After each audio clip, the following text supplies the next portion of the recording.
एक नया दिन, एक नई कहानी। एक समय की बात है, दूर के राज्य में एक रजत संसार था जिसे मैजिका के नाम से जाना जाता था। मैजिका एक ऐसा राज्य था जो जादुई प्राणियों, चमकदार फूलों और चमत्कारिक दृश्यों से भरा हुआ था। यहाँ की रानी बुद्धिमान और दयालु थी, जिनके पास भी जादुई शक्तियाँ थीं। मैजिका में एक युवा राजकुमारी नामक औरा रहती थी। वह कोई साधारण राजकुमारी नहीं थी, वरन उसकी जन्म से ही वह अद्भुत वरदान प्राप्त हुई थी, 5 महाभूतों को नियंत्रित करने की शक्ति। उसकी हाथों से वायु की आंधी उड़ा सकती थी। उसके कहीं फूल जब खिलते तो उसके चारों तरफ एक चमकदार इंद्रधनुष बिखर जाता था। औरा के जादुई गुणों से वे सबसे प्यारी राजकुमारी बन गई। मैजिका के लोग उसके दीवाने थे और उस देश के प्राणियों को वह एक सच्ची मित्र समझती थी। रोजाना वह जादुई जंगलों में घूमती, बातचीत करती और फूलों से नाचती थी। उसके लिए मैजिका एक ऐसी जगह थी जहां उसके सपने सच होते थे। लेकिन जैसे जैसे औरा बड़ी होती गई, उसमें एक उत्सुकता उभरने लगी कि उसके जादुई राज्य से बाहर जाने की। उसकी रुचि दुर्गम सीमाओं से आगे जाने की हो गई। उसे चाहिए था बाहरी दुनिया को अनुभव करने का मौका और अलग अलग देशों के लोगों से मिले। एक रात आकाश में एक धारा बनी और औरा ने एक इच्छा की कि वह मैजिका के बाहर की दुनिया को अनुभव करे।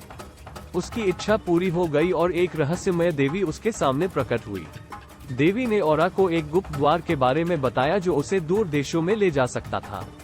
लेकिन उसने औरा को चेतावनी दी कि अज्ञात जगहों में जाना जोखिम भरा हो सकता है और उसे अपनी शक्तियों के साथ सावधान रहना होगा।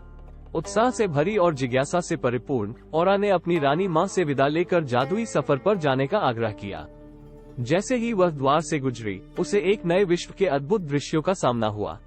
अपनी यात्रा में औरा ने विभिन्न संस्कृतियों, लोगों और जादुई जगहों की खोज की। उसने विभिन्न राज्यों के दोस्त बनाए और अपनी जादुई शक्तियों का भी उपयोग किया। लेकिन दिन बीतते जा रहे थे, औरा को अपनी शक्तियों के लिए दुश्मन भी मिलने लगे। उसकी यात्रा में उसने एक दुष्ट जादूगर से मुलाकात की, जो उसकी जादुई शक्तियों को अपने वश में करने की चाहत रखता था। औरा को अपनी शक्तियों को संरक्षित रखने के लिए बड़ा संघर्ष करना पड़ा।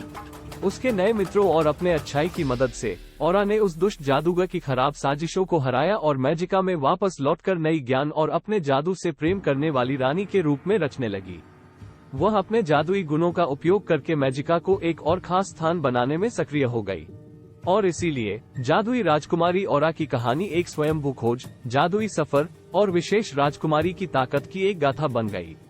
उसकी दिलचस्प यात्रा ने बताया कि जहां भी हम जाएं, हमारे अंतर्निहित सच्चे और प्रेमयुक्त भावनाएं हमें अद्भुत शक्तियों से समृद्ध कर सकती हैं और हमें हमारे जादू से सभी को अपनी ओर आकर्षित कर सकती है। धन्यवाद। Thanks for watching.